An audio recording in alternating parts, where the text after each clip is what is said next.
Okay, great. Cool.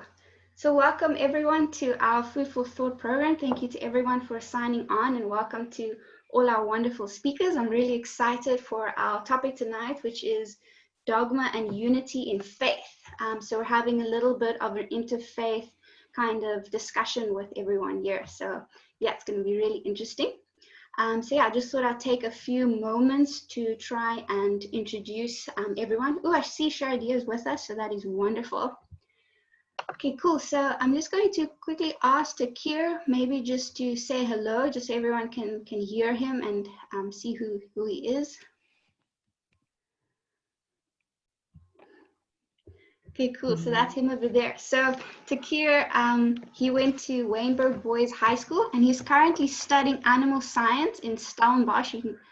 And yeah, his dream is to have his own organic farm after his studies. I'm sure a lot of people here share that same dream as he does. But what's the most amazing thing about him is he actually took a course where he learned to translate the Quran and to teach Arabic. But unfortunately, this was cut short, but not for an unfortunate reason, because then he went on a 3-month missionary to Pakistan and Bangladesh with 4 of his friends.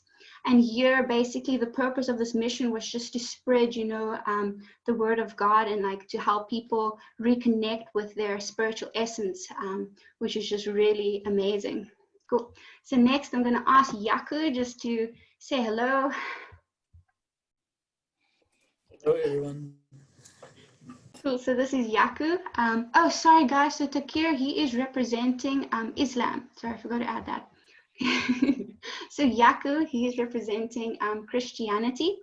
So yeah, so he grew up under the guidance of sincere youth workers and pastors from the Dutch Reformed Church. And yeah, he studied and now he's working in Stellenbosch. So as a teenager, he went on multiple outreach programs, and this is where he felt closest to God. So once he helped out with preparations for a festival, and because he felt the same feeling here at this festival, he decided to join the SPYS Society, which I think is just really amazing.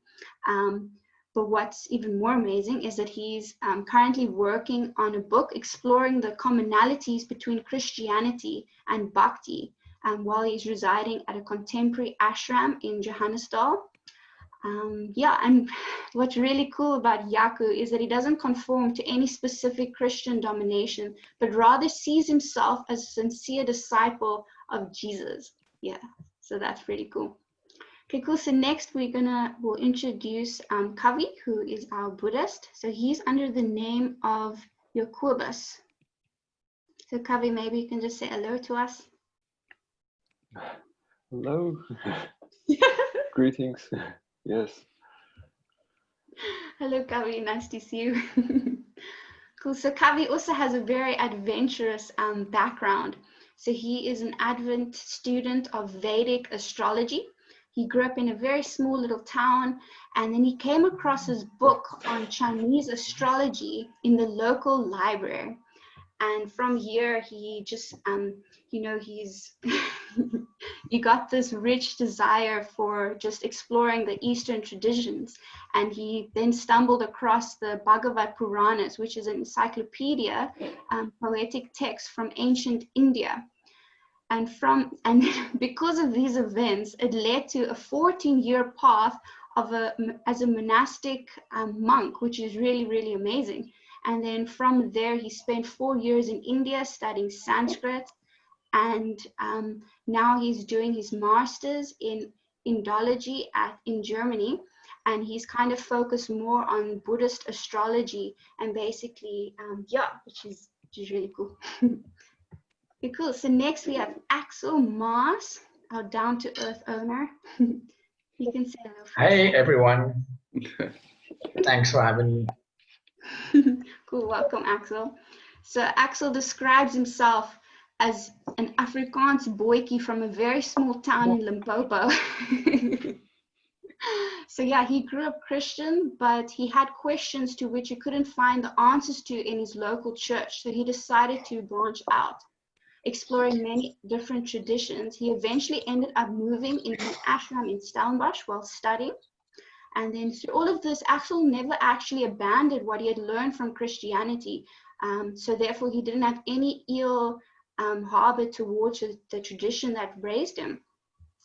To him, it became clear that all these traditions are yearning for the same thing. And with that knowledge, he started to move forward, not to attach to the cultural elements of any one philosophy. Axl tries to find wisdom wherever it's legitimately presented. Cool. So welcome, Axl. And now we have our pagan called Rainer. Rainer, can you say hello for us? Greetings and salutations. Hello, Rainer. Cool. So Rainer is 25 and he's a Germanic neo-pagan. I hope I pronounced that right. Okay, cool. I'm getting a nod and a thumbs up. So yeah, he's studying economics at Stellenbosch and he shows devoted interest in religion and history. And he also grew up in a Christian household, but he had this yearning for polytheism and to pay his respect to gods of old. This led him to leaving Christianity at the age of 18, and basically he kind of put his spiritual life on hold for 2 years. But he always had this strong connection with Woden, or better known as Odin in modern times. With faith by his side and an artistic obsession with battle and death, which are all associated with Woden. The strong emotion he felt led him to paganism, where he feels at home. So he currently practices as an eclectic pagan practitioner.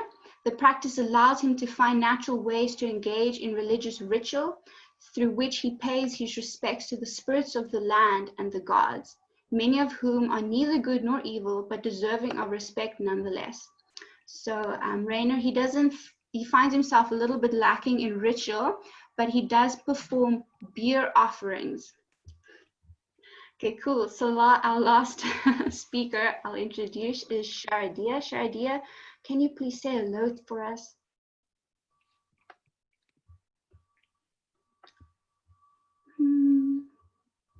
Okay, well, I'm sure she's here. I'm sure she'll pop up when it's her turn to talk. Cool. So Sharadia was also born in a devout Christian family, which are direct descendants of the well-known Christian author, missionary, and church leader in South Africa, Andrew Murray, if anyone is familiar with him. So as a teenager, her spiritual quest led her to read the classical yoga text, the Bhagavad Gita. Thereafter, she decided to dedicate herself to the practice of Bhakti yoga.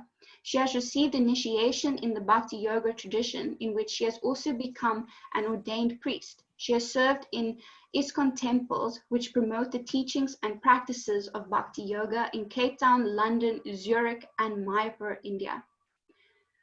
She's also a qualified yoga teacher and a secondary school teacher, and she's actually currently developing a curriculum with a focus on philosophy, religion, and ethics for a school in the United Kingdom, which is really amazing. And currently she's pursuing a degree in educational psychology. And lastly, she recently formed a women's ministry for ladies who are followers of the Bhakti yoga tradition. The first online retreat was attended by over 2,000 ladies from around the world. And guys, this happened like not even a month ago. So this is really amazing. So the ministry is currently focused on creating an online community, offering seminars, and establishing a mentorship program. So yeah, just to clarify, she is representing Bhakti Yoga. And I see she's here, so maybe she can just say hello for us. Hare Krishna. Am I audible? Yes, we can hear you perfectly. Okay. Thank you very much for inviting me, Tara. I'm very happy to be here, and I'm looking forward to hearing from everyone else. Cool, thanks so much. So am I. Okay, cool. So lastly, I'm just going to introduce Nathan to everyone. So he's going to be our interviewer this evening. So Nathan has had a deep interest in the philosophy of religion and comparative religion for a long time. He administered an interfaith meetup during his last year of studies in Stellenbosch, where he was studying economics. And yeah, so basically, yeah, he's just really happy to be here with us and, you know, helping with collaborations and multicultural approaches to theology. So yeah, I'm really keen to just hand over to him now. Okay, fantastic. Can everyone hear me? Because I'm speaking through this microphone and it has had a history of being gruff and crackly. So can everyone hear me well? Yes, I can hear you.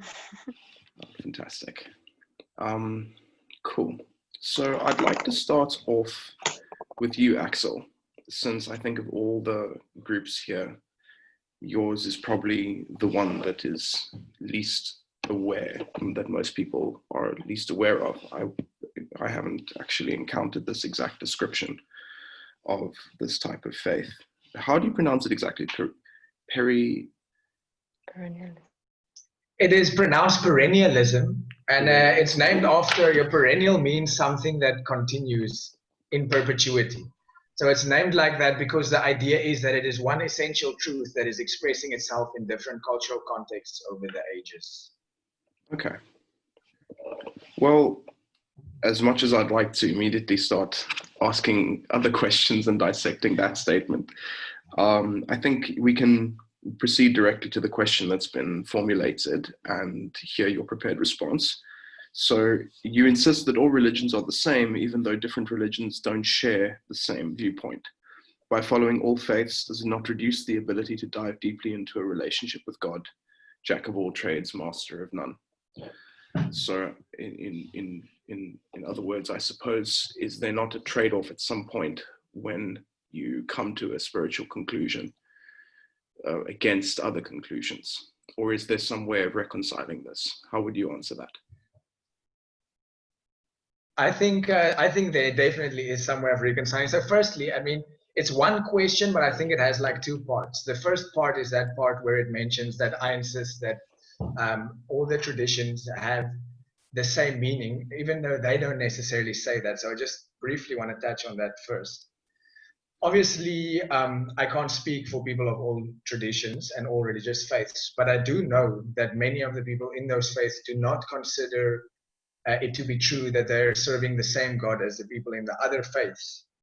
And I think there's a good reason for that. You know, there's many differences between these traditions. We're not trying to gloss over that.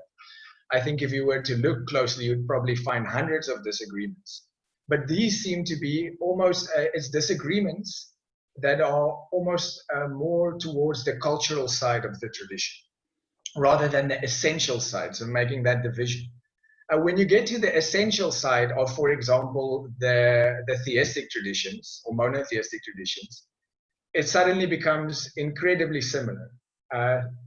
It becomes much more easy to see a common ground, if you understand what I'm saying, because everyone wants to serve God. Everyone believes that we are in our natural position, are, you know, servants of God, and that is the position that should be retaken. So amongst those monotheistic traditions, I think it's actually fairly clear that there is some kind of middle ground, you know, even though there's differences. But I would take it further. Even when you go away from the monotheistic traditions to other transcendental traditions, meaning traditions that opine that this world is not our ultimate home, things like Buddhism, which doesn't have a single God, but which still is transcendental in its attempts to transcend this world. Once again, you see these great, very wide, essential similarities in the sense that this understanding that there's a different metaphysical reality underpinning this reality. And that once again, even then, when you get to paganism, which I think is often left out in the cold when it comes to interfaith discussions, even then, actually, I think you could find that there is more agreement between a monotheist even and a pagan than there is between something with a completely reductionist atheistic viewpoint and a pagan. Because both the monotheist and the pagan believes in a universe full, firstly, with underlying metaphysical forces, but secondly, with personalities everywhere. So what it ends up being is you see all these different traditions, they're looking at the same metaphysical reality, but they're looking for something else. So there's differences, but I feel like there's much more in common. The mood is different, the perspective is certainly different, but they're all looking at a world that is decidedly not the reductionist scientific worldview. So then I just wanted to put that there. So I do believe there is space in these faiths for this middle ground, basically. Then the master of none thing. obviously that is a real danger. I think there are many people that use this tradition basically almost as a stopgap. It is just something that can say that, yes, I do believe, but I don't want to make a choice, and I also don't want to practice. I just want to believe and go on with my life as normal. And I think that is a real danger. But I think when done healthily, that is not the case at all. When done healthily, I thought a good metaphor would be to relate it to bridge building. So you might have a certain bridge that you need building, and depending on the circumstances and the requirements and the landscape, whatever the different variables are, you might choose a certain way of building this bridge. Or maybe not even depending on the specific requirements, you may just have a preferred way of building. You know, every architect, every designer has methods that they prefer above others. So they could use that. Now, that wouldn't mean that their bridge is going to be substandard. Just because they recognize there are different ways to build a bridge doesn't mean that they're going to use a little bit of every bridge and it's going to be a failing bridge. They might still very well have a certain way that they resonate with, while simultaneously understanding that other ways are also legitimate. And I think that's the crux. So you could self-identify as a perennialist and still be someone who very strictly follows the codes of Islam or Christianity. Because you find when it comes to your personal mood and the way you are structured and shaped as a human being and the way your consciousness works, you might very well find that certain practices, certain traditions, certain ways of relating to God or relating to this metaphysical reality are preferential to you. And then you might follow them very strictly, you know, but at the same time, it doesn't become exclusive. And that is, to me, the important part.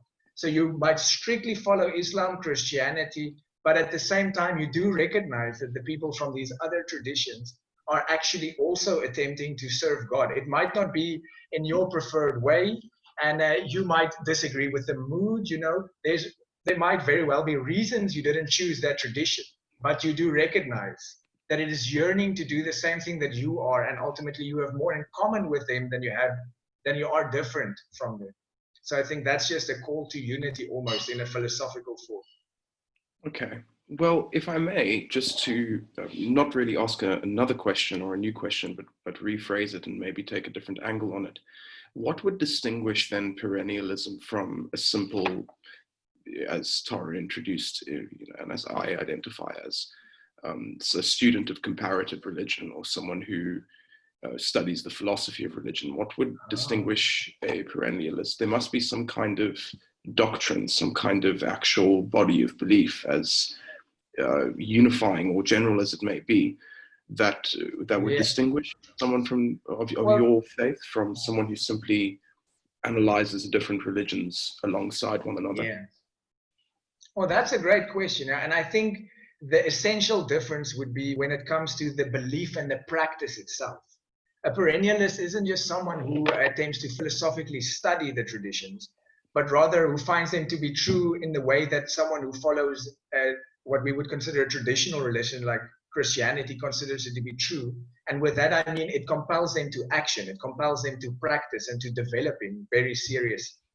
So myself, I do daily practice mantra meditation, you know, so I have taken up a certain set of methods and I use them seriously. Well, I mean, there's always room for improvement, but I use them seriously, you know. So in that sense, I'm still very much religious.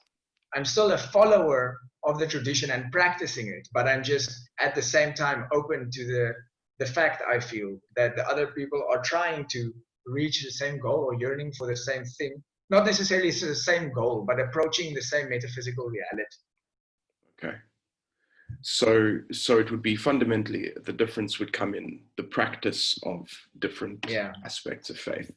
Yes, for sure. Practice stemming from belief, because obviously if you really believe that these things are true, they would compel you to practice. Yes. Okay, well, I'm sure that there will be many questions to be raised of this perspective that you've wonderfully articulated, but I'd like to move on to Rainer, because paganism is something that has been, I think, and you touched on it, Axl, not only left out in the cold, but grossly misunderstood, as we see in the routine spat of horror movies that come out depicting pagans as these child-sacrificing, bloodthirsty I mean, whatever, primitives, but paganism, especially in its neo-pagan forms that have emerged in the last 100 years or so, particularly in the West, is a fascinating and very subtle, to my mind, a very subtle philosophy that isn't thoroughly understood at all. But a general, and is a very diverse phenomenon. But maybe just introduce, before I ask the question right now, if you would, what paganism means to you, what it is broadly, and then specifically in your in the Germanic form that you prefer. So the neo-pagan movement is a very broad and, well, all-encompassing movement. We are kind of playing a resurrection act to attempt to bring back traditions and ways long lost, but in that we've also need to come to the realization that things have kind of changed from back then. So human sacrifice was a part of paganism, and it's not a history you can just gloss over. It was something that was practiced. So it is one of the points that the religion has to kind of struggle with. We kind of somewhat identify with Hinduism and Shinto as well, thinking of them as kind of unbroken lines of paganism that wasn't interrupted as significantly, given that Shinto was actually also resurrected, technically speaking.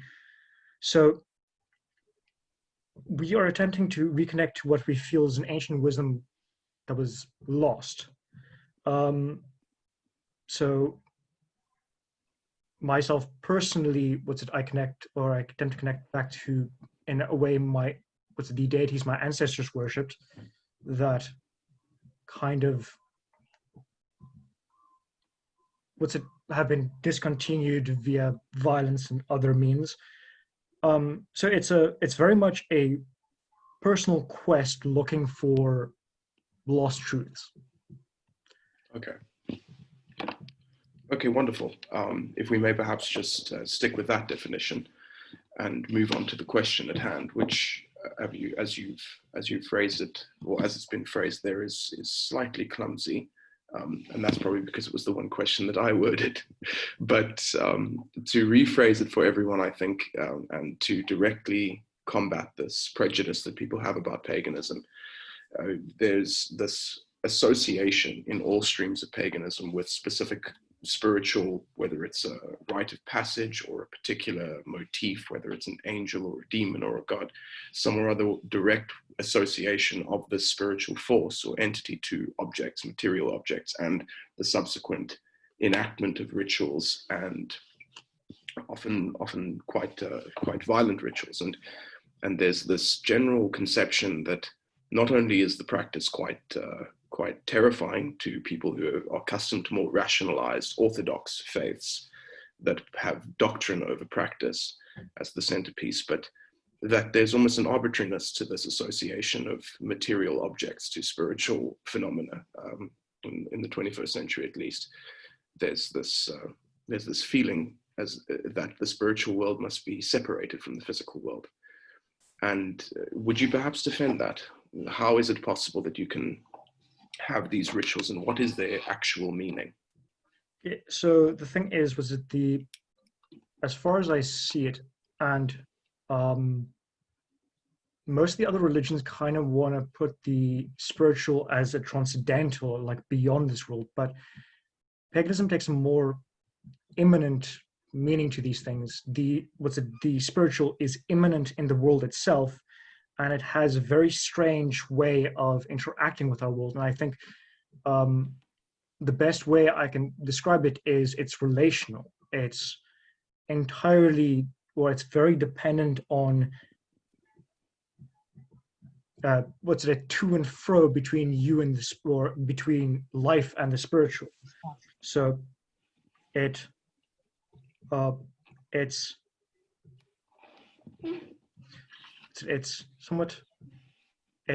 not as easy to categorize. It's not as easy to be precise about it. Okay. It's there, but at the same time, not there to eat or to observe easily.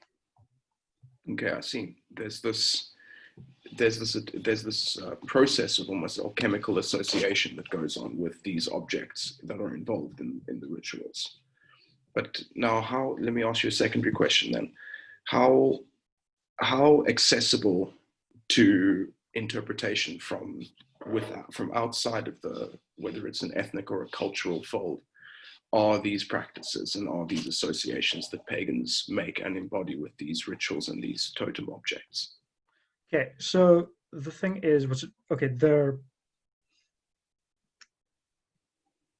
starting off with that there are many entities. I don't think that there's necessarily an argument against an ultimate God, but that there are gradients of different entities and spirits.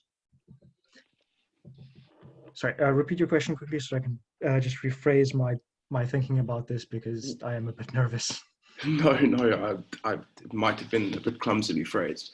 What I was saying, that even if we can overcome this rationalistic and materialistic contemporary disassociation of the spiritual and the physical, and if we can accept that objects may be directly imbued with spiritual power and rituals conducted with these objects accordingly, how is it seems a consistent theme of pagan traditions, and in particular, actually, the two that you mentioned, Shinto and certain versions of Hinduism, that this ritual and this process is only really interpretable within a certain cultural or ethnic fold. Is it possible to generalize, rationalize, and explain these processes to members of other communities? Okay, so the thing is, as I said, relational is the important operative word. You create these sacred spaces, or these sacred spaces exist and you go to them, and you start to establish a relationship with the entity you connect with there. You create an idol of Woden to connect to Woden, but there's not just your personal connection. Now you raise your children in the exact same tradition.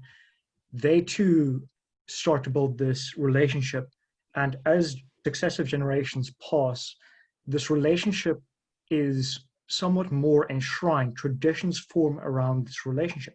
Traditions that might change, but these long-running traditions are of a to and fro dialogue between you and your God or the spirits of the place. It's a long-running conversation about how to respect one another.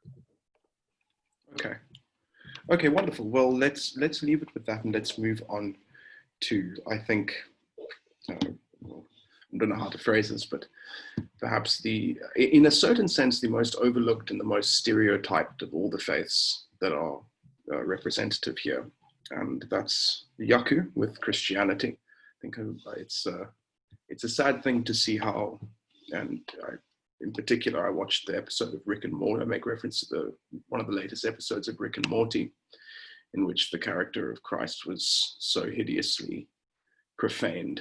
And it seems to be a constant, it's a bit of a divergence, I'm sorry, but it seems to be a constant thing that Christianity is not paid the same kind of respect in a multicultural world that other faiths, other more exotic faiths are.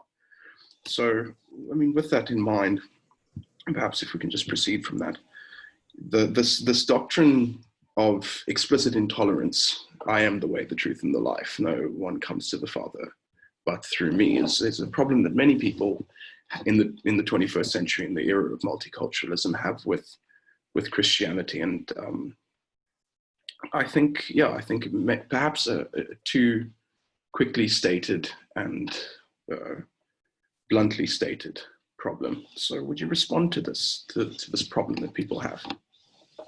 Yeah, sure. Firstly, I can say you say about the Christianity not being respected. In the Bible, Jesus said that those are blessed if others kind of tune you. So it's all, it's all fine for us, or it's supposed to be. If you're offended by that, then you're in a way missing something somewhere.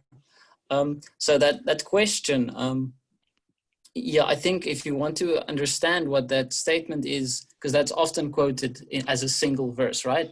that John 14:6, I am the way, the truth, and the life. No one comes to the Father except through me. But if I really want to understand what through me means, I need to look at it in the context of the conversation that took place. Now, first, I'm just a disclaimer. I'm not a theologian, so I haven't studied this a lot. But I just read the Bible, and then from what's in my heart is what I'm sharing now. So if we look at the conversation where that line took place, so Jesus was just with his close disciples. He was teaching them, to care for each other and love for each other and serve. But he also knew that he was about to be killed, so he was kind of preparing his disciples. And then the conversation starts with him saying, "And if I go and prepare a place for you, and I come back to take you to where I am, that you may be with me as well, you know the place where I'm going." So he's just in conversation. He says, "You know where I'm going." And then one of his disciples say, "We don't know where you're going. How can we know the way?" So that's actually the question that's Jesus is answering. How can we know the way to the Father? And then he answers that I am the way, the truth, and the life. But then he continues, the second sentence is really interesting. "If you really know me, you will know my Father as well. From now on, you do know him and you have seen him." So that's really the answer to the question, is that you know the Father by knowing him. So it's also, like Rens, it's a very relational aspect. And that's even in the next question and answer, Philip says, "Lord, show us the Father and that will be enough for us." So he's not really getting it. And Jesus says, "Don't you know me, Philip, even after having been among you for some time?" So if we try to understand really what this means, is Jesus is just saying, you have been around me, so you've come to know my personality and my characteristics, and through that, because seeing me, you've also seen the Father.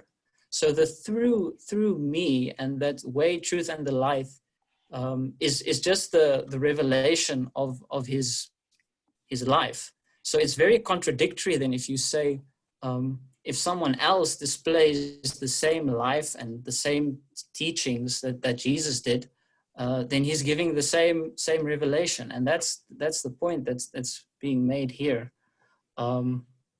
If you read on in John, he goes even further and he says, "Whoever has my commandments and keeps them is the one who loves me." So it's not if you believe in me, it is if you live the way that I have been living and have been teaching to live. And then he says, "The one who loves me will be loved by my Father, and I too will love them and show myself to them." Thank you for quoting that bit of scripture, because it really is a beautiful and it's a beautiful piece of scripture, and I think it does capture the Christian message, so far as I understand it, quite succinctly. But this point of nobody coming to the Father but by me is the dogma that we're trying to criticize here. The explicit way in which it's phrased here is, what about all the people who lived before the time of the Messiah, before the time of Jesus? Do they have an access point to heaven or not? And the broader question is, if people embody the characteristics of Christ and understand and believe in some of the tenets of Christianity, or some of the spiritual aspects, some of the morality of Christianity, but don't explicitly make that commitment either to Christ or to a church or to some kind of Christian organization, are they guaranteed the same everlasting life and the same preparations as Jesus promises the disciples? Or are they condemned? Okay, so I'll first go to your first question. Is before Jesus was there.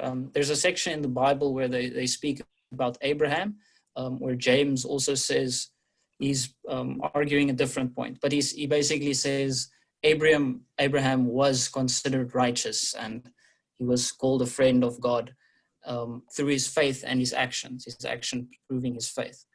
So that is also, as I said, Jesus just giving a revelation of how to live, but that revelation can be there even if it comes from a different place. So even the Bible has there's some proof there that before Jesus people were, saved.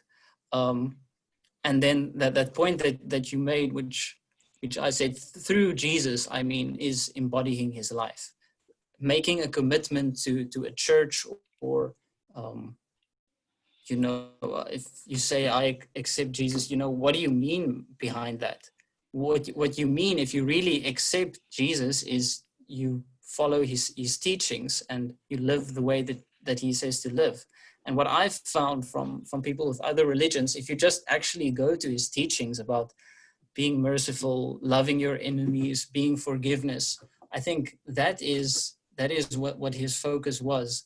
And the best way to kind of give your life is to follow those commandments. Whether you say you believe in Jesus or not, I don't think is that important.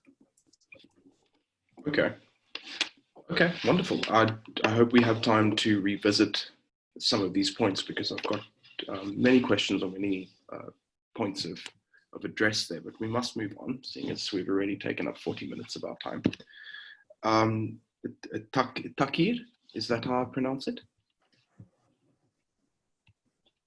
Islam? Yes. Islam? Thaakir Toefy, hello.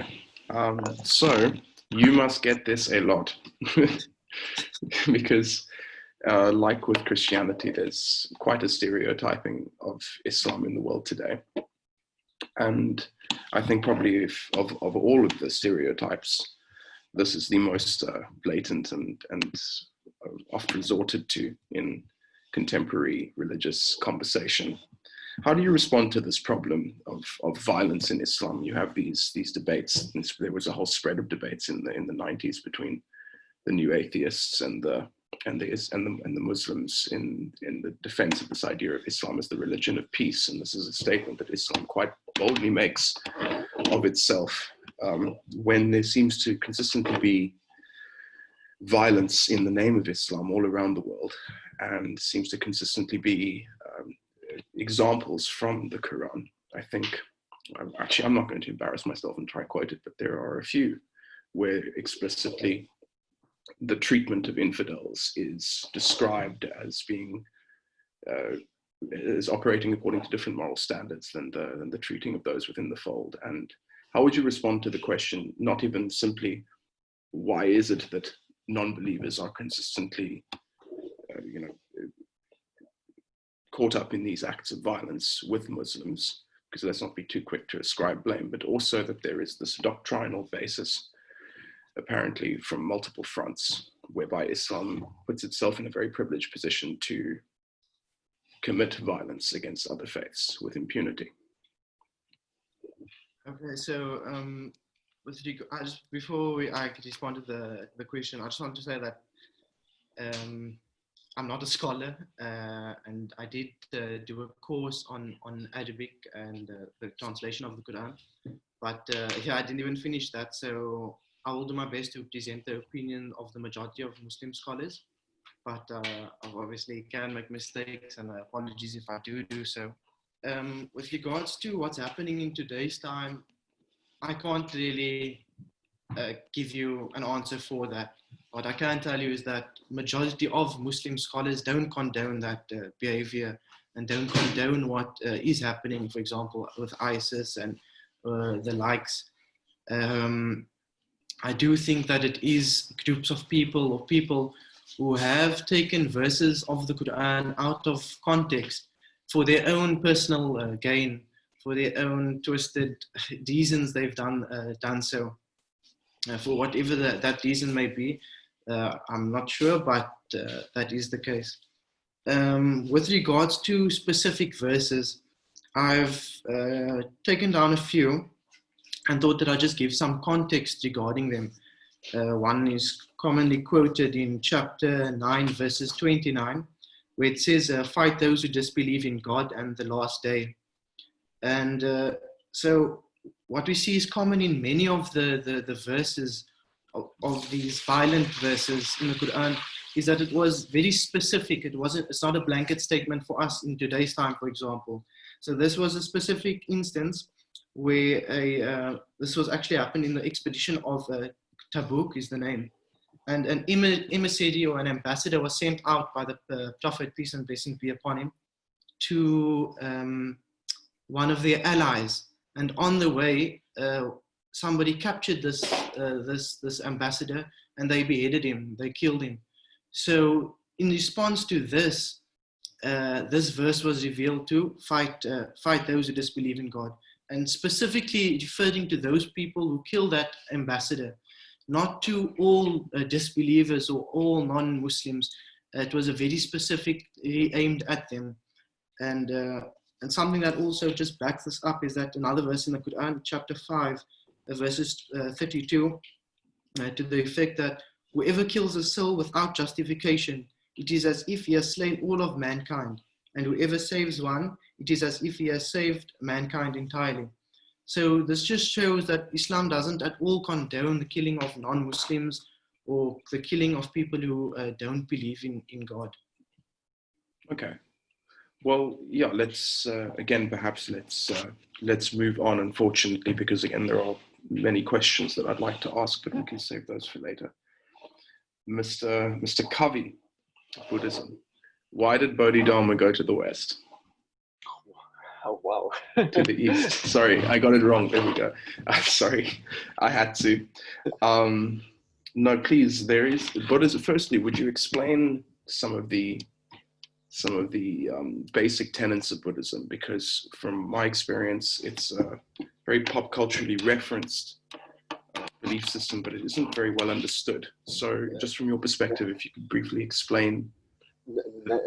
Nathan, yes, when you say, or when you make reference to the pop culture descriptions, unfortunately, there's so much of that out there that I fear when one really deals with what Buddhism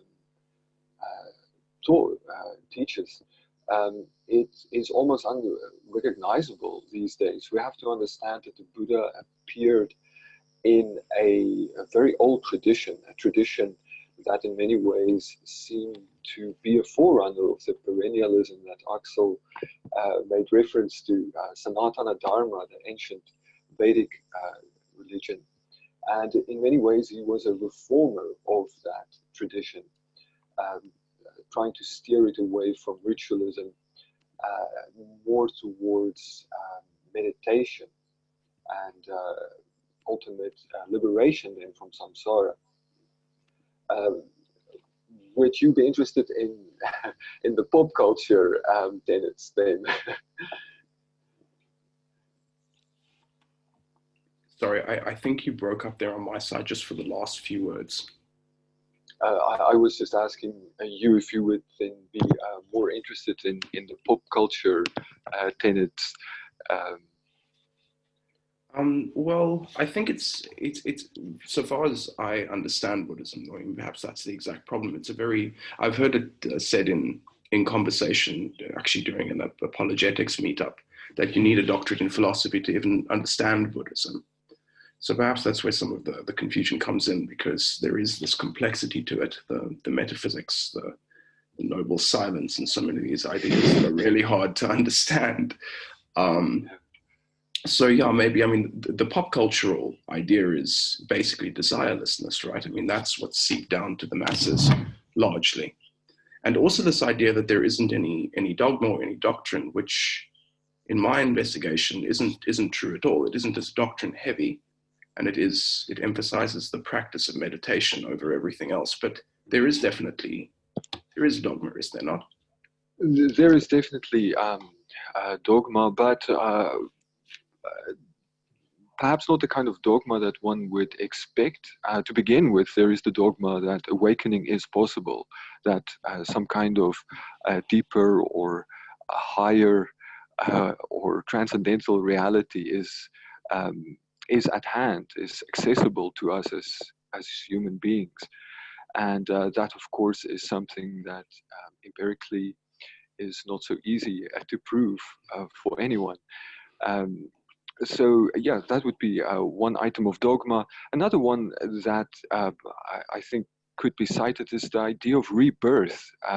Contemporary Buddhists have tried to distance themselves from the idea of a personality that transmigrates from life to life, specifically Stephen Batchelor and his movement for secular Buddhism, for example. They've tried to distance themselves from these more ancient, perhaps Vedic ideas. But they are very much a part of at least the majority of Buddhist traditions that are still alive today. Okay, fantastic. Well, let's, sorry guys, I'm playing around with my mute button. So let's move on then. I think we're at our last speaker now, and then we will have a good amount of time for a question and answer period. Bhakti Yoga Saradia. Firstly, I didn't know your background before coming into this conversation, and I think it's a wonderful initiative that you've started just from the sounds of it, as Tara introduced. I think introducing philosophy and particularly religious philosophy at schools is a very pressing issue that isn't paid nearly enough attention. So if you also want to just comment on that when you finished answering the question, I would love to hear in a bit more detail exactly what you're doing there. But the question is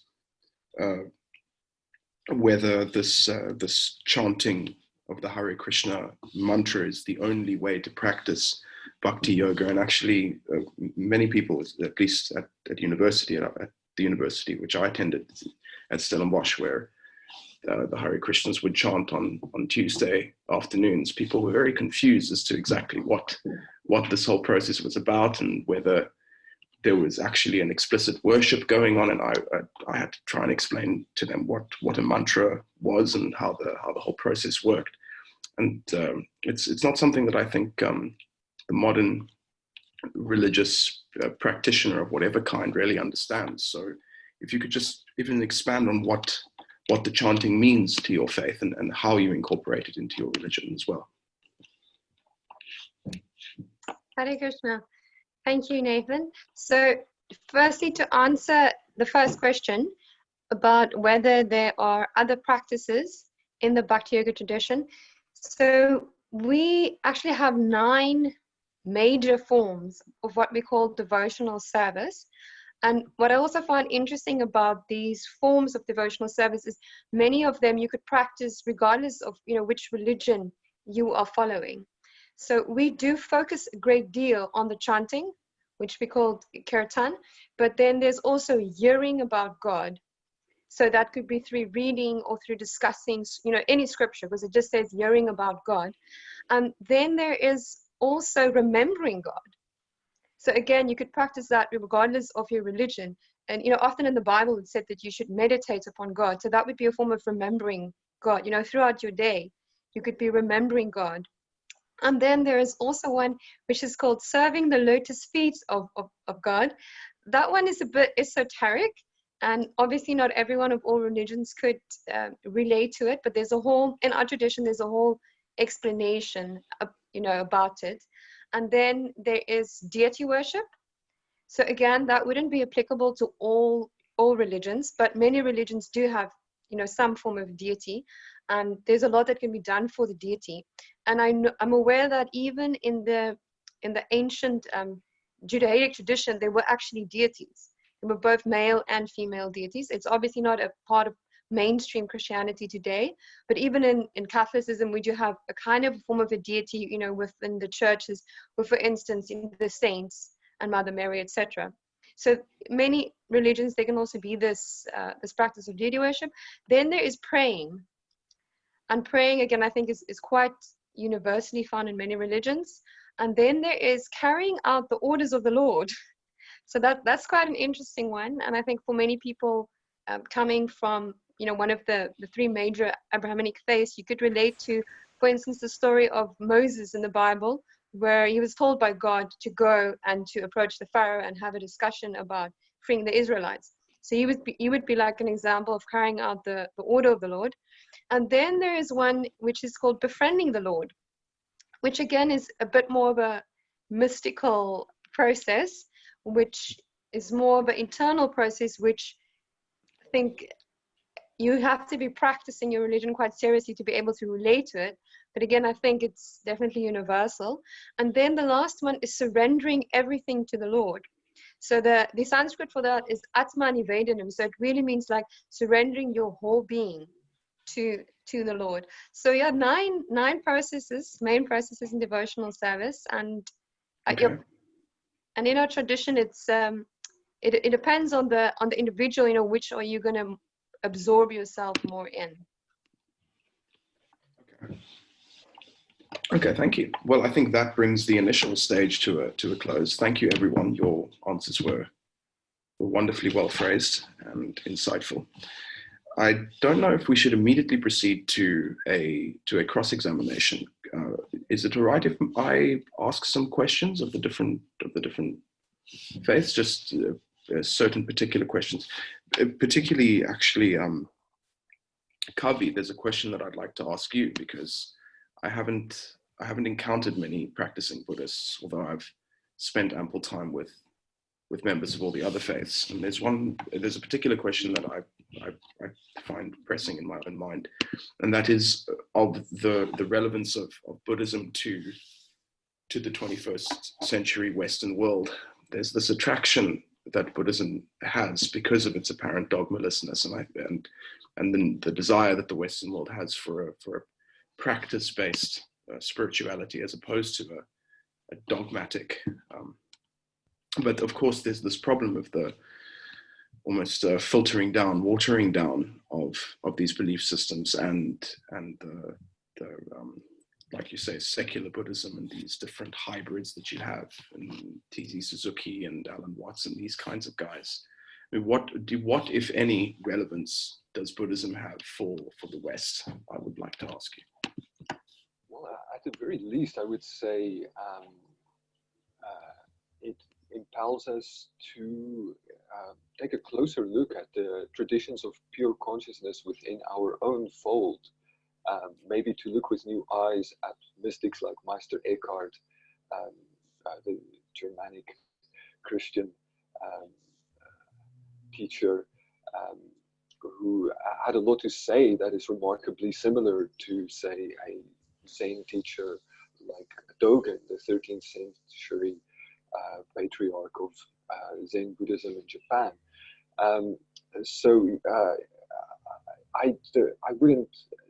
I can't really see that Buddhism in any form would want anyone to disregard where they come from for something completely new, but perhaps to look at it through new eyes.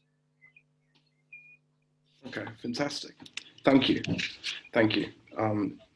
Then, with that, I suppose, I will hand over to our representatives. And the way this has worked for me in the past is it's best if everyone sticks to one question for everyone else. So perhaps, you know, find one particular question that you want to ask and one particular faith that you want to address, and then address it.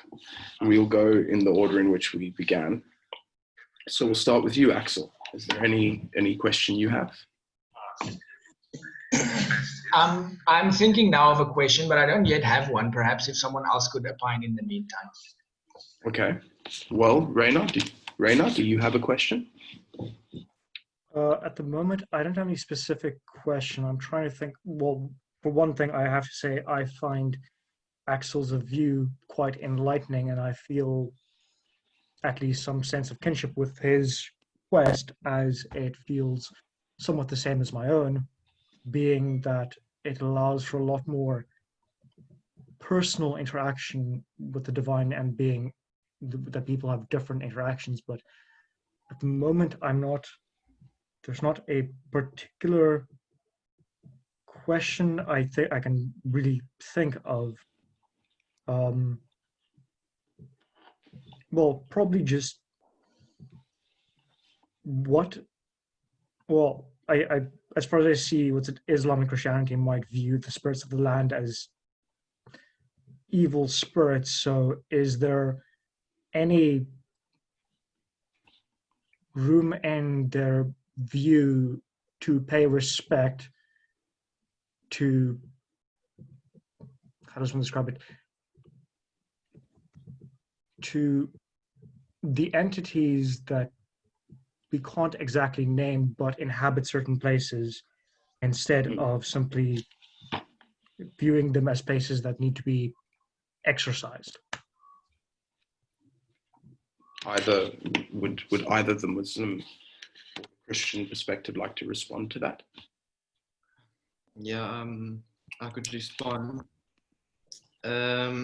So, Hey, the common thing in terms of spirits, so I'm not sure exactly what you'd be referring to when I bring it into Islam, but something similar that we have is that there's three main types of creation, and that's man, and obviously the animals and things like that, angels, and something called jinn. And jinn, you get good ones and bad ones. So what they I can see.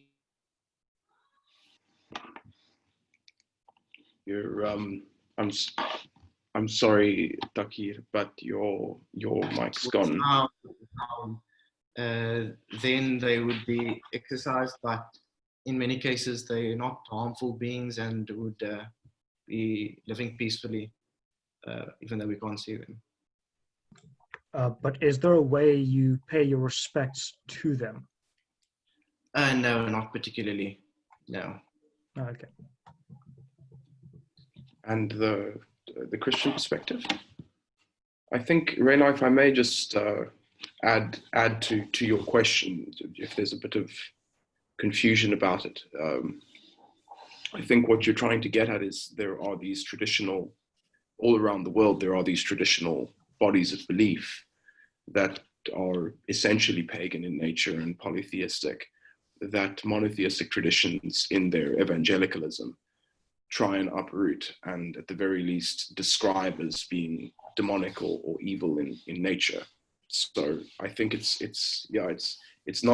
easy to categorize them as demons or jinn, but to many traditions for many thousands of years, these have been spirits that not only guide the destiny of these people, but are, like Reina mentioned, points of counsel and consolidation. So like you could extend the spirits to the dead within the places we've laid them to rest, if, well, in addition, if it makes it somewhat easier to answer. Yeah, exactly. So would you like to respond to that, Jako? I would say, I would look at the fruit of whatever is happening in the area and how the people are acting, because we are put in a position where we are kind of custodians of the earth. So we're supposed to respect and protect the earth. So a lot of what we've been seeing in modern life actually goes against the principles of that exactly. I would definitely say it will depend on the situation. You will have to see what is going there, and being respectful to all is definitely, it is part of the teachings of being humble and those kinds of things. If what the activity is there goes against the teachings, if there are people being sacrificed and things like that, I know that that's not really common, and that's also been dogmatized, and going like crusading somewhere and wiping everything out, that is exactly against the principles. So I would say what the guiding principle would be to protect the environment and to protect each other, and depending on the situation, investigate it for that. So I can't say a general answer. Okay, fair enough. It's a pretty broad question. Could I perhaps opine, sorry to interrupt, perhaps Sharadia Yes. also has something to say, because I know the Bhakti Yoga tradition specifically deals with the role of other entities in creation and how that relates to monotheism. Please.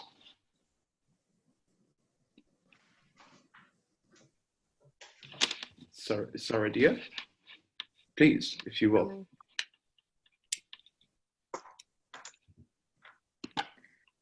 Thank you, Axl. So the Bhakti yoga tradition has quite a unique perspective in that it's monotheistic in the sense that there's one supreme God, and of course we call him Krishna, but at the same time there are various other demigods which are not gods but which are higher beings, and they are responsible for actually everything in the material existence. So there is like a demigod in charge of the sun, Surya, and there's also one in charge of the ocean, Varuna. So it's actually interesting that in the Bhakti Yoga tradition, there's a person behind everything that we conceive, even the earth, it's Mother Bhumi. So in the Bhakti Yoga tradition, although none of them would be worshipped as the supreme, so we don't worship, Bhumi, for instance, as the supreme, but there are various rituals in which you should honor Mother Earth. So for instance, in the Bhakti Yoga tradition, if you wanted to build a house somewhere, you couldn't just go and, without any regard for the environment, just build it. There would be certain rituals that you actually would have to go through to honor, for instance, the earth. If you're going to cut down a forest, you need to ask permission and again honor those different beings.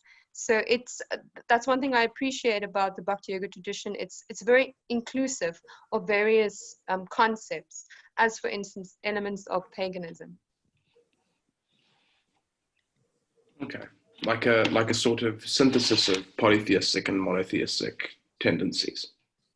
It definitely has elements. Even as a religious studies teacher, I was recently asked to do a lesson plan on pantheism and paganism. And what was interesting in my research, I saw that a lot of the websites said that the Hinduism and the Bhakti Yoga tradition is actually pantheistic or paganistic. So there are definitely some overlapping elements found. Okay. Well, there is a second part of the conversation that I've kind of carelessly overlooked, but it is a general conversation. So perhaps I'm going to make these last few statements, and then I'm going to open the floor, so to speak, especially because there are also people in the audience that want to comment and have questions they want to propose. But the general question, as it's phrased here, is about making one's faith compatible with a multicultural world and with a multicultural push that I think we could all agree is one of the most determining factors in the social evolution of the world today. And but I would say, and the way I tried to conceptualize this question is, if we can for a moment assume the possibility that behind all of our different perspectives there is a universal object, somewhat in line with what Axl was describing in his exposition, then how can each faith contribute uniquely? So in other words, what if you were to distill a particular and unique message from your faith and offer it to this conglomerate, so to speak, build up a single effigy among all the faiths, what would that thing be? And to what degree, more broadly, is your faith compatible with this multicultural ideal? And with that, I leave it over to whoever wants to answer.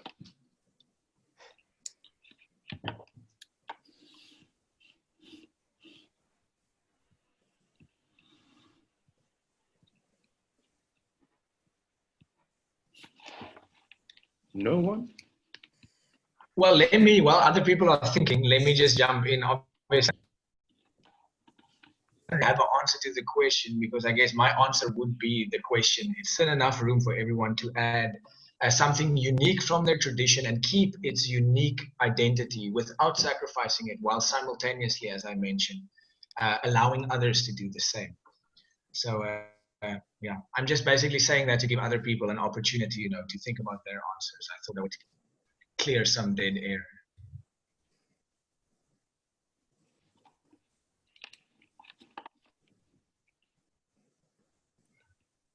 Well, I mean, if I can then go on, if people need to have their imagination stirred a little more, then the idea is that we are moving towards an environment where religious exclusivity is simply incompatible with the political and social mechanics that the world has chosen, largely unanimously.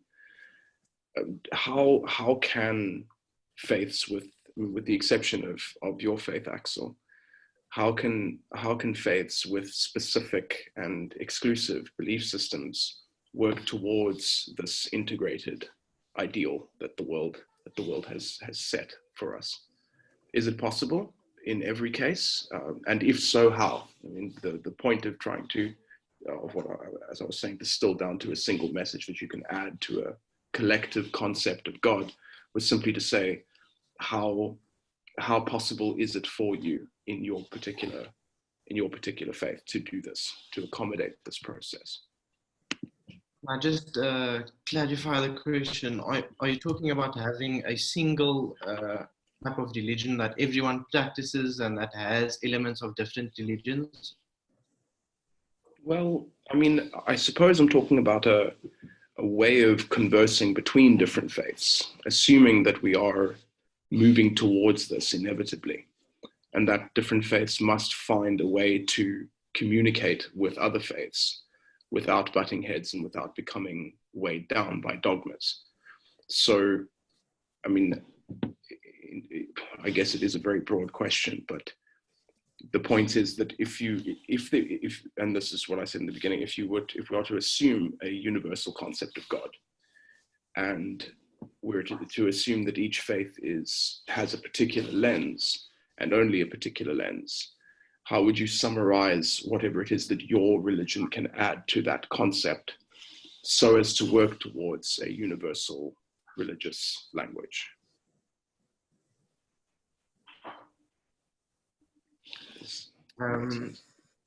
Yeah, so I don't know. I think this might be a bit controversial, what I'm about to say, but in Islam, we definitely promote compatibility with people following different faiths, and that multicultural places where everybody is living in harmony, that's definitely 100% promoted and something that we should be striving for without a doubt. But at the same time, I don't think there's a space for this merging or altering of Islam. At least I can speak from like our perspective, because then where does one draw the line where what fundamentally makes you, for example, a Muslim, and what then makes you anything else that you would like to then identify as? So I don't think, from our perspective at least, that merging would be an option, but definitely and 100% living in harmony together is something that we'd strive for. Would anyone like to respond to that? Yeah, I think I kind of agree with that. If the question is what kind of unique thing that you bring that the other religions don't have, I don't know if you yes. bring it, do you accept them to take it? Because the fact that it's unique to you means, you know, if you give it to everyone, then it's not unique anymore. So I was rather thinking of, you know, what Rainer said about offering respects to the spirits. You know, that can be something useful to Christianity in the sense of you know, taking care of the planet, or having you know, not being wasteful, because that's something that I've seen in my life. You know, in Christianity there wasn't a strong focus on environmentalism and things like that. So I would rather say find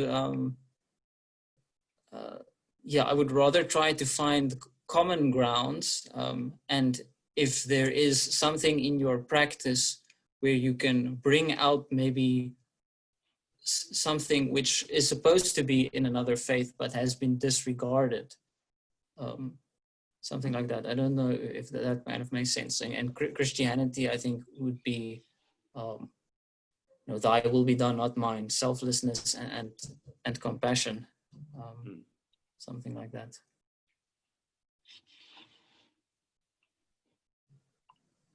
No, I mean, it's a challenging idea altogether. Is it possible that that religious faiths will have to find common ground and be forced into a position where we have to learn to speak a similar religious language? Or is it that bodies of belief have to retain a certain degree of independence in order to remain what they are and have to assert their uniqueness at a certain point? So that's kind of the question we're getting at, I suppose. We're assuming for a moment that it's possible that we could develop this system of interchange, and that we could all share without having to deal with the political realities of different faiths and their embodiments in different political structures. But I see what you're saying. I see what you're saying, Jako. If I could add a last thing. Oh, sorry. Oh, not at all, Axl. If you want to go. No, please. I've said more than enough. Well, I just wanted to perhaps offer one thing, and coming from the meditative heritage of not only Buddhism but also the Vedic tradition that inspired Buddhism, and that would be meditation and the idea of experiencing oneself beyond the material body and mind, beyond the conditioning of culture and gender, and at least this is another one of those items of dogma, that there is something beyond the psychophysical self to us as individuals. And a lot of what we get hung up on politically, and even when it comes to strife between denominations and different spiritual traditions, is the externals. But there is this idea, and you are invited to explore it experientially through meditation, to experience yourself beyond all of this baggage, the cultural baggage of being born in a certain culture or a family or a gender, and to just experience oneself as pure awareness. And then from there, live from that position. So I think that would be at least one contribution from the meditative heritage of Buddhism that would, I think,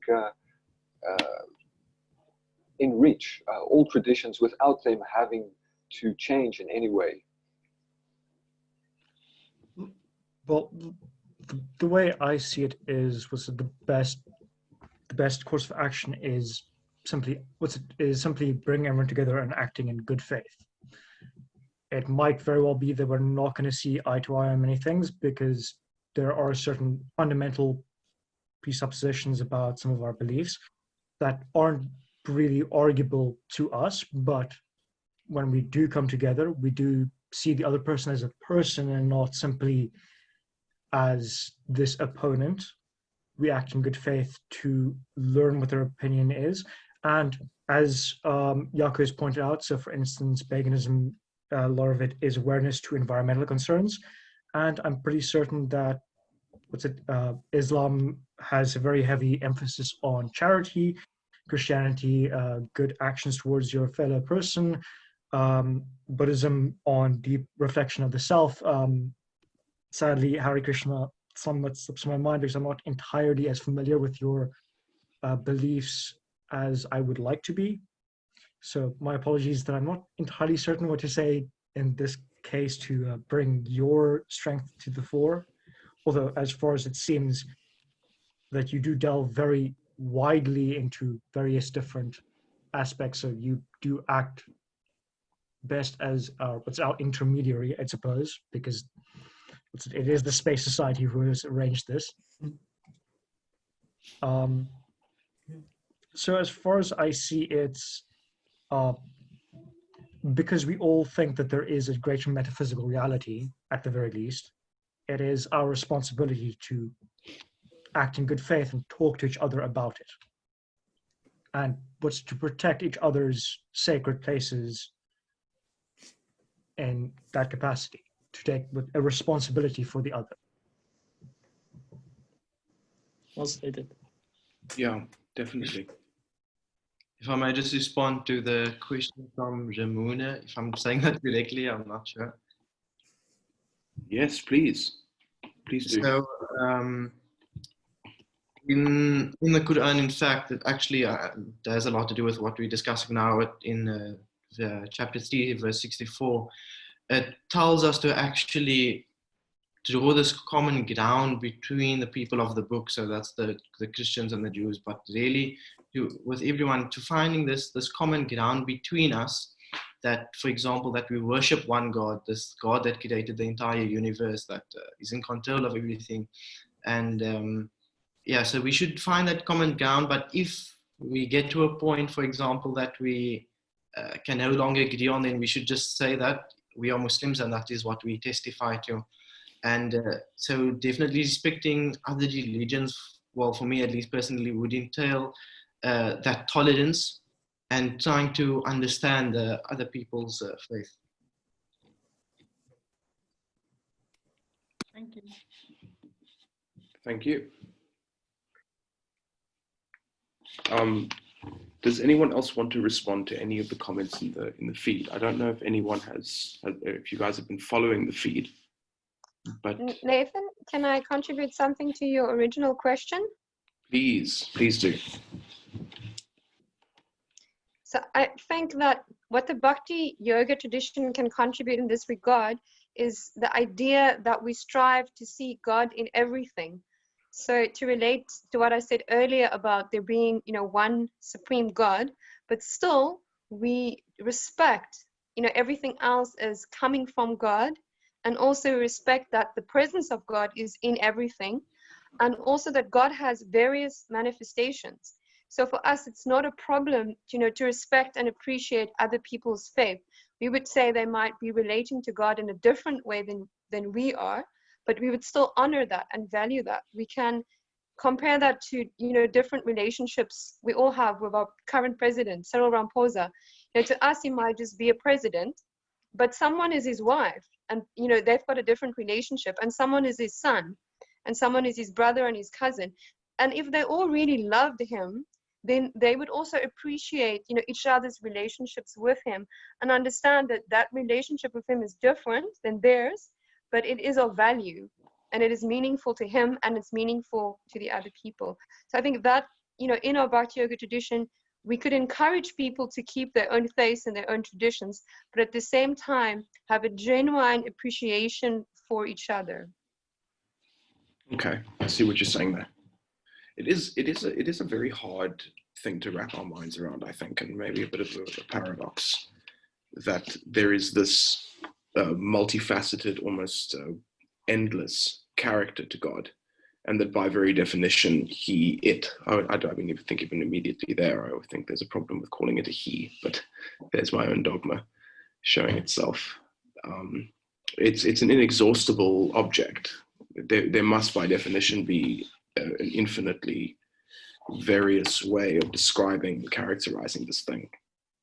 And I think it's almost unfortunate that because of material and social realities, we have to settle for these partial explanations, these partial investigations, when we could, let me ask this to everyone. Is it possible for us to reach some point in the future where we're able to take from every faith according to its strength and understand every faith for its own perspective, for what it adds to this inexhaustible character? So Nathan, something is burning in my chest, and it's actually just quickly said because it relates to this question, but it also relates to a few other answers that have been given now. And I think the crux of this thing, of this attempt to find, whether it be harmony or a middle ground or whatever how you would want to conceptualize it, but the crux would be, as Kavi also touched on, would be the actual experience of the thing, is what Sharadia also touched upon, having the different relationships. And then if you actually have the relationship, I think the chances of respecting the other relationships are bigger. So I think the only feasible middle ground ever will be the middle ground of our experience of this metaphysical. In that experience, before the interpretations are put on it, I believe there is actually room not to forsake your own tradition, but room to make space for other traditions. And I think one can see that happening because we have interfaith initiatives across this planet currently, you know. And what we find in these interfaith conversations, that the UN hosts a lot of them. Now, I know the UN is not a very loved organization, but their interfaith aspect is very good. And what you have there is you have high-ranking people from different faiths. And because their personal experience of the transcendental is so kind of satiating and satisfying, they don't fight because they don't feel they have anything to prove. And that is the very symptom of having a real transcendental experience. And I think so, I guess the answer then is if everyone seriously practices their own faith and has these personal relationships, I think that melts away the judgment and misgivings that can kind of cloud our attempt to live in harmony with each other. I see what you're saying, Axl, but following with this metaphor of a relationship, I mean, I think we can all say that one of the strongest complicating factors in any good relationship, whether it's a friendship or a romantic relationship, is jealousy. We feel this. Oh, that's a good point. Yeah. This sense of fear that maybe our relationship isn't as unique as we want it to be. How do we that would be character. Oh, sorry. No, please. I was just trying to. That would be characteristic of an immature relationship, and that's exactly it. Actually, circles back to the point again, because if our main aim becomes to make our relationship with the divine as mature as possible, then I think the opportunity for jealousy to slip in becomes smaller, and the opportunity for small-mindedness. Even if you completely disagree with someone, if you have a very healthy relationship with the divine, the way in which you engage with that disagreement will be completely different from the way in which you would have engaged with it if you were just internally filled up with series and movies rather than with a really nourishing experience of the divine. Does anyone else have a comment before I? Well, I kind of have a point to raise here. Well, Axl has now taken, and Isabelle both have taken the perspective of a more fluid look of religion, but I'm still not sure how the Christian and the Muslim gelling with, or their faiths gel with this entirely, because their dogma is a bit more set in their sacred texts rather than, I would say, necessarily just conversation. So it requires a bit further, or I'm just asking for a bit further explanation of how their texts relate to this ongoing conversation about the acknowledgement of others' spiritual journey, how something what's set and kind of the starting point of their journey relates to other people's journey and experiences. I'm not sure if I properly phrased myself there. So, is there a response, Thaakir or Jako? Would either of you like to respond? Well, you know, I say I don't necessarily stand for the standard Christian in the world, but I think if you really look into those texts deeply, then the focus definitely is there on actually having more experiential relationship with God. You know, it's not that only text law. I mean, that's why Jesus came. You know, because the Jews were kind of missing the point because they had all these rules and things, and he actually said, no, you should implement this. This should be a living thing. So I think you know, so a little bit of reform might be necessary or in Christianity, but what I've seen generally with my friends is, you know, there is a lot upcoming Christians who aren't definitely not have the same mind view. And you know, Tara mentioned that I'm not following any specific denomination at the moment, but there's a denominationalist church that I go to, you know. So I think the general mind shift is shifting. And even if you do look in those texts, again, I'm not a theologian, but from what I've read, Jesus' commandments, it's very, very practical, and there is definitely room for accommodating others.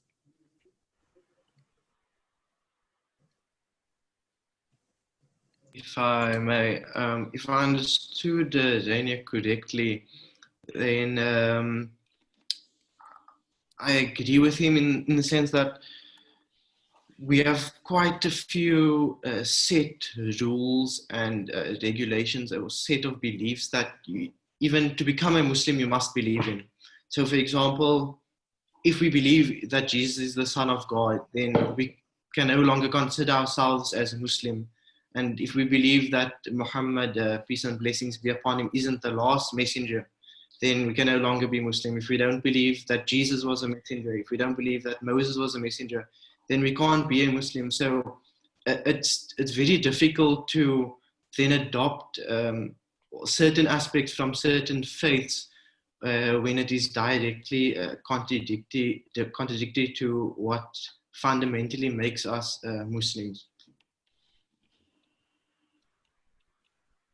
Okay.